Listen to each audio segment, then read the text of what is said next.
Good morning friends, welcome to my channel real commerce hub. जैसा कि आप सब जानते हैं कि हम लोग इस चैनल के माध्यम से कॉमर्स पढ़ रहे हैं, लेकिन एक दो बच्चे ने कमेंट करा कि सर कुछ कुछ वर्ड्स जो आप इंग्लिश में बोलते हैं या इंग्लिश में लिखते हैं उसका हिंदी मीनिंग मुझे समझ में नहीं आती है। तो चलिए बेटा, इस प्रॉब्लम को सॉल्व आउट करने के लिए आज मैं पहली बार आप लोगों को थोड़ी सी इंग्लिश पढ़ाने वाला हूँ। और आइए, और इस इंग्लिश में ही आपको लगभग करेंट इंग्लिश की जितनी भी ट्रांसलेशन है एक्सेप्ट टेंस वाला, क्योंकि टेंस बहुत लंबी प्रोसीजर होती है, बाद में हम पढ़ा ही देंगे। आपकी अगर कमेंट रिस्पॉन्स अच्छा मिला तो उसे भी मैं पढ़ा दूंगा, लेकिन आज हम लोग थोड़ा सा समझते हैं इंग्लिश की मोटा मोटी शेड्यूल कि भैया ट्रांसलेशन कैसे बनानी चाहिए, है कि नहीं।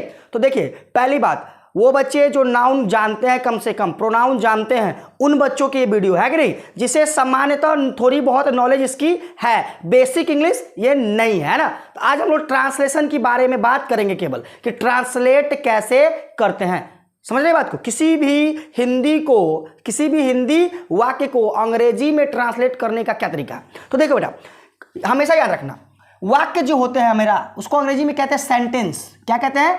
सेंटेंस, वाक्य।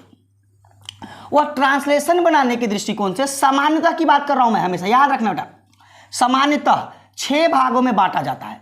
सामान्यतः की बात कर रहा हूं, सेंटेंस को 6 भागों में बांटा जाता है। एक होता है अफर्मेटिव, दूसरा निगेटिव, तीसरा इंट्रोगेटिव, चौथा इंट्रोगेटिव निगेटिव,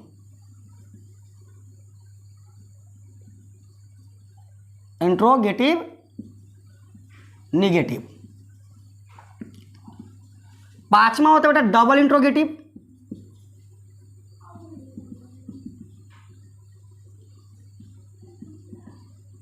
और छठा हम लोग बांट लेते हैं इसको डबल इंट्रोगेटिव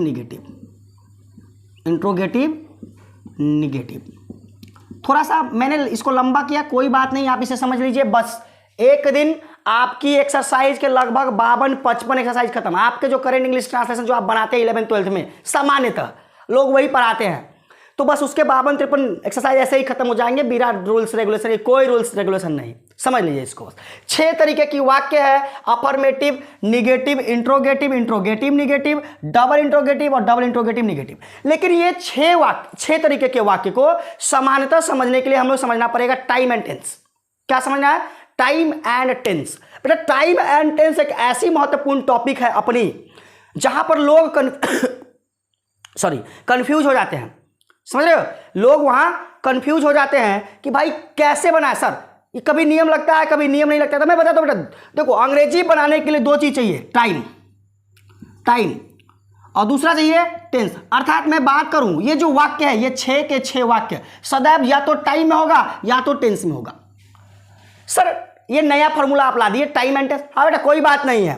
देखो बेटा, जब भी टाइम का मतलब होता है बेटा, टाइम हमारा प्रेजेंस ऑफ माइंड को डिनोट करता है कि क्रिया कब हो रही है, जो काम है भी या नहीं, वो मैं बात कर रहा हूं कि हो क्या रही है, कब हो रही है, समय को दर्शाता है। जैसे टाइम 3 टाइप्स की होती हैं, प्रेजेंट, पास्ट और फ्यूचर। प्रेजेंट, पास्ट और फ्यूचर। जब भी वाक्य के अंत में हूं, हैं और हो, तो इसे हम लोग प्रेजेंट में मानते हैं। था, थे, थी, हो, तो उसे हम लोग पास्ट में मानते हैं। टाइम की बात कर रहा हूं अभी, मैं टेंस की बात नहीं कर रहा बेटा। और गा, गे और गी हो, तो उसे हम लोग फ्यूचर मानते हैं। समानता माना जाता है। लेकिन वाक्य बनाते वक्त, ट्रांसलेट करते वक्त नियम थोड़े आ जाते हैं जो डिस्टरबेंस क्रिएट करते हैं। बेटा, कभी भी वाक्य को जब टाइम में हो तो याद रखना, यहां एक्शन नहीं होगा, नॉन एक्शन। अर्थात यहां पर क्रिया नहीं होगी, केवल समय होगा। तो ये पूरे वाक्य को टाइम वाले नियम से बनाएंगे, है ना। लेकिन टेंस में जब होगा तो टेंस के सीधा कहता है कि भैया इसमें क्रिया प्लस टाइम होगा, अर्थात ये तीनों। तो टेंस सदैव टाइम से मिलकर बनता है, याद रखना। दैट मीन्स मैं कह सकता हूं tense equal to action plus time, but time equal to only time. मतलब हूं, है, हो लास्ट में लगा रहे तो वह टाइम में है, चलो इसे विस्तार से आगे समझने के लिए पहले इरेज करते हैं, फिर आगे देखते हैं क्या है मैटर। चलो देखते हैं। देखो यहां बेटा मैंने कहा टाइम और टेंस, मैंने कहा टाइम में हूं है हो, प्रेजेंट टाइम, पास्ट टाइम और फ्यूचर टाइम होगा। टेंस भी, टेंस में क्रिया प्लस तो कैसा सर? देखो मैं एक वाक्य लिख देता हूं, मैं तैयार हूं,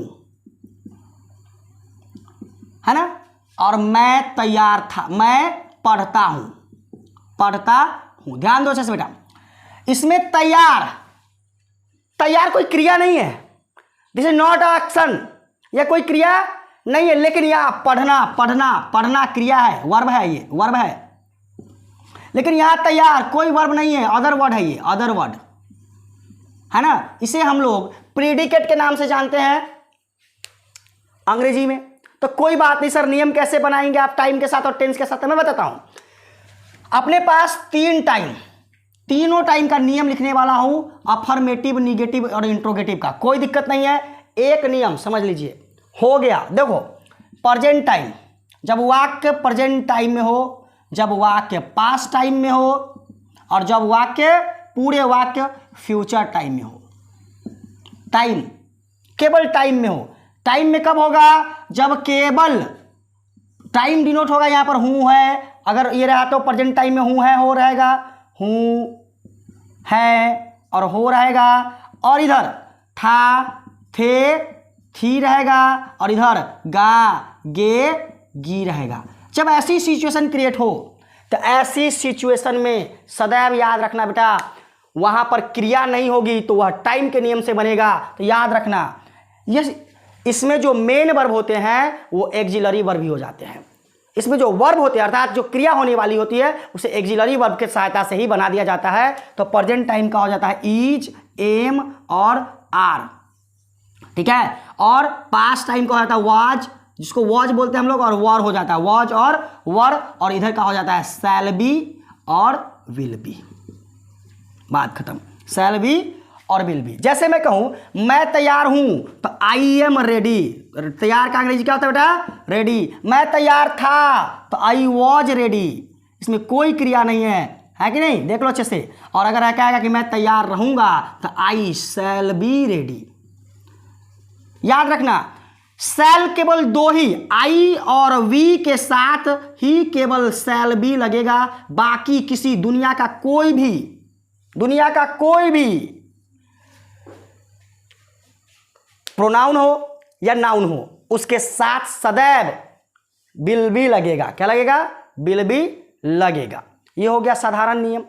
और ये नियम मैंने बोला तो इस देख लो, वाक्य को देखने में लगता है कि यह अफर्मेटिव है। अफर्मेटिव वाक्य का मतलब होता है बेटा, अफर्मेटिव वाक्य का मतलब होता है बेटा कि भैया वैसा वाक्य जिसमें जो सकारात्मक हो, सामान्यतः सीधी साधारण वे में बोल दिया जाए। जैसे मैं तैयार हूं, मैं पढ़ता हूं, तो ये है अफर्मेटिव वाक्य। और अफर्मेटिव वाक्य भाई दो तरीके की, एगो टाइम में पूरा, एगो टेंस में। टेंस अलग पार्ट है, वो बहुत बड़ी टॉपिक है। हम लोग पहले टाइम समझ ले, फिर हम टीम को टेंस भी समझाने के प्रयत्न करेंगे। अब देखो तो अफर्मेटिव का बन गया, तो हमारे पास वाक्य तो 6 को मैंने बताया, affirmative, negative, interrogative, interrogative negative, double interrogative negative. तो सर मैंने इतने वाक्य बताए तो एक एक नियम से कैसे आप बना सकते हैं सर पूरे के पूरे को? तो कोई बात नहीं बेटा, आओ हम अब तुमको इस टाइम का, प्रेजेंट हो, पास्ट हो या फ्यूचर हो, तीनों टाइम का प्रत्येक वाक्य में एक ही रूल्स लगने वाला है। मैं जो लिखूंगा वही रूल्स लगेगी, इसमें कोई दो राय नहीं है। 6 रूल्स आपको याद रखना है। आप पूरे 52-54 एक्सरसाइज ऐसे ही बना सकते हैं बेधड़क, इसमें कोई दो राय नहीं है, कोई दिक्कत कहीं से नहीं आने वाला। आओ देखते हैं कैसे। पहले से हम इरेज कर, चलो अब देखो टाइम में किस में बात कर रहा हूं मैं? अगर टाइम रहे पर कोई एक्शन ना रहे तो टाइम के नियम से बनेगा। इसमें 6 गो वाक्य, मैं पहला लिख दिया अफर्मेटिव। अफर्मेटिव मतलब क्या सर?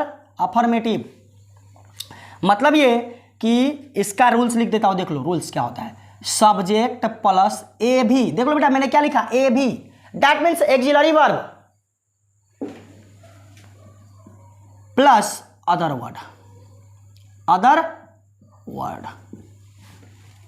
दूसरा निगेटिव होता है बेटा, negative, that means subject plus A V plus not plus other word.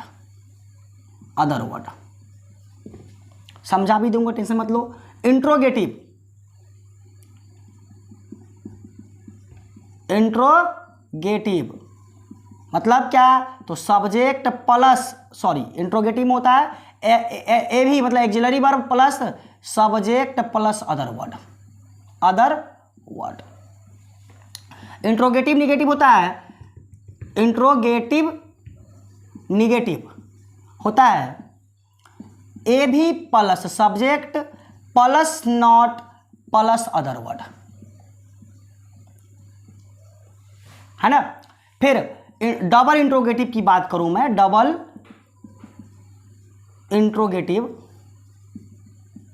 तो ये हो जाता है बेटा, देखो डबल इंट्रोगेटिव में ना डब्ल्यू या H word plus A V plus subject तब हो जाता है अदर वर्ड, अदर वर्ड।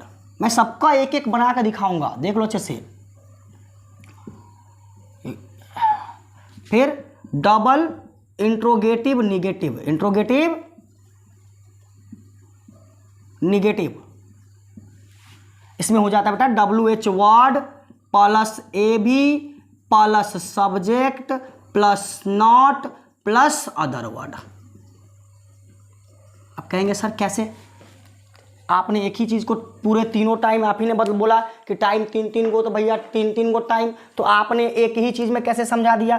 तो देख लो बेटा, ये जो पूरा ये पूरे के पूरे जो वाक्य है वो तीनों टाइम के लिए रहेगा। मतलब कहूँ यह प्रेजेंट के लिए भी रहेगा, यह पास्ट के लिए भी, और यह फ्यूचर के लिए भी। रूल्स पूरा का पूरा रूल्स, केवल अगर समय बदलेगा तो वही एक्सिलरी वर्ब बदलेगा, ए भी जो मैंने लिखा है ए भी एक्सिलरी वर्ब, इसलिए मैंने ईजेएमआर वाज वर या शैल बी विल बी नहीं लिखा। ए भी का मतलब होता है बेटा एक्सिलरी वर्ब, अगर वह प्रेजेंट में है तो प्रेजेंट का एक्सिलरी वर्ब लगेगा ईजेएमआर, अगर पास्ट में है तो पास्ट का एक्सिलरी वर्ब लगेगा वाज वर, है ना। अगर फ्यूचर में है तो फ्यूचर का एक्सिलरी वर्ब लगेगा शैल बी विल बी। बस इतना ही का अंतर है। जैसे मैं लिखा मैं खुश हूं, खुश हूं, ध्यान से देखो बेटा, कोई क्रिया नहीं, खुश कोई क्रिया नहीं है, खुश, तैयार, उसके बाद ईमानदार, ये सब कोई क्रिया नहीं, गुण है, अवस्था है ना। तो ये एक क्रिया नहीं है तो क्रिया नहीं, लेकिन यहाँ पर टाइम तो है। कौन सा टाइम? भैया प्रेजेंट टाइम। और ये कौन सा पूरे वाक्य, कौन सा? तो अफर्मेटिव वाक्य, साधारण वाक्य, इसमें कोई निगेटिविटी का भाव नहीं है कि नहीं। तो ऐसे वाक्य में जैसे क्या लगेगा, तो भैया सब्जेक्ट देख लो क्या है rules, subject plus axillary verb. तो एक्सिलरी वर्ब किसके अकॉर्डिंग? तो प्रेजेंट टाइम के अकॉर्डिंग। तो प्रेजेंट टाइम में आई के साथ क्या लगता है? एम लगता है सर, एम लगता है, आई एम। अदर वर्ड में क्या है? हैप्पी, क्योंकि खुश का क्या अंग्रेजी होता है? Happy, I am happy. अगर यही में रहता है कि मैं खुश था, तो भैया आई सब्जेक्ट और वो पास्ट टाइम का एक्सिलरी वर्ब लग जाता है, पास्ट टाइम में वाज लगता है आई के साथ और हो जाएगा हैप्पी, आई वाज हैप्पी। अगर यह फ्यूचर में रहे तो क्या होगा? तो आई और फ्यूचर में आई के साथ क्या लगता है? शैल बी, तो शैल बी हैप्पी। रूल्स एक ही, देख लो बेटा, बदला क्या?